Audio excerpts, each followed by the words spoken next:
বিয়ের আগে যে মেয়ে মাছের কাটা বাছার ভয়ে মাছ খেত না, সে মেয়ের হাজবেন্ড যদি এত মাছখোর হয়, বলেন তো কেমনটা লাগে।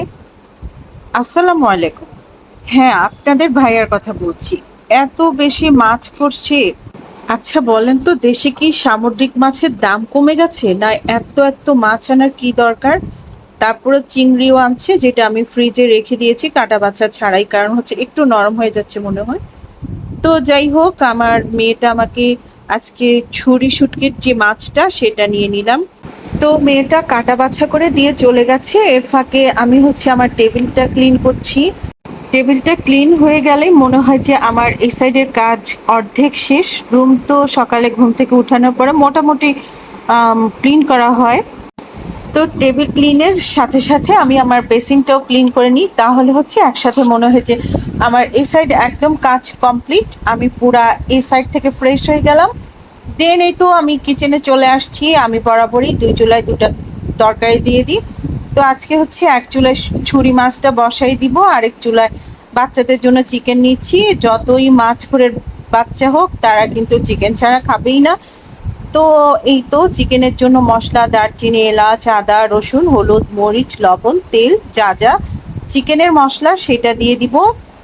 আর পাশের চুলে হচ্ছে মাছের জন্য সব মাছে একই মশলা, আদা, রসুন, হলুদ, মরিচ, পেঁয়াজ, জিরে, লবণ, তেল।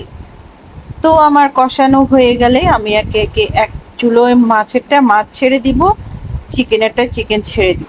তো আর এই তো আমি কষানোর সময় একটু পানি দিয়ে রাখি, যাতে হচ্ছে তেলের ছিটা আমার চুলো দেওয়াল নোংরা না হয়। এই জন্য একটু পানি দিয়ে দিই, যাতে হচ্ছে ক্লিন থাকে চারপাশটা। তো এই চুলে আমি মাছ দিয়ে দিলাম, আর পাশের চুলেই তো চিকেনটা ছেড়ে দিব। তো আমি দু চুলোয় দুটা দিয়ে আমি দুইটাই ঢাকনা দিয়ে রেখে দিলাম। তো এই তো মাছে ধনেপাতা, টমেটো, কাঁচামরিচ দিয়ে দিলাম। তো এই তো আমার মাছ রান্নাও কমপ্লিট, আমার চিকেন রান্নাও কমপ্লিট। এগুলি যেহেতু প্রতিদিনের রান্না, আর শেয়ার করছি না। আমি আমার চুলোটাকে ডিপ ক্লিন করছি, এই জন্য এক গ্লাস পানিতে 1 চা চামচ ওয়াশিং পাউডার এবং 1 চা চামচ ভিনেগার দিয়ে আমি ভালো করে ঝেঁকে নিব।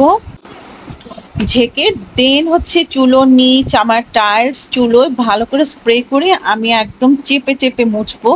যে শুধু আমার লিকুইডের গুণাগুণ তা না, আমার হাতেরও কিছু প্রেশার দিতে হবে। তো এই তো আমি স্কুলে চলে গেলাম। স্কুল থেকে এসে দেখি আমার রান্না বান্নাও করেছি, বাট আমার টেবিলে অনেক খাবার চলে আসছে, কারণ হচ্ছে আপনাদের ভাইয়া নাকি কি মিটিং ছিল, সেখান থেকে খাবার পাঠিয়েছে। তো যাই হোক, ভালোই লাগলো। তো দেন খাওয়া দাওয়া শেষ করে আমি যে টুকিটাকি হাঁড়ি পাতিল জমেছিল সেগুলি ধুয়ে এই তো আমার রেস্টের সময়। সারা দিনের ক্লান্তি এখনই দূর হয়ে যাবে ইনশাল্লাহ। সবাই ভালো থাকবেন। আজ এই পর্যন্তই। আল্লাহ হাফিজ।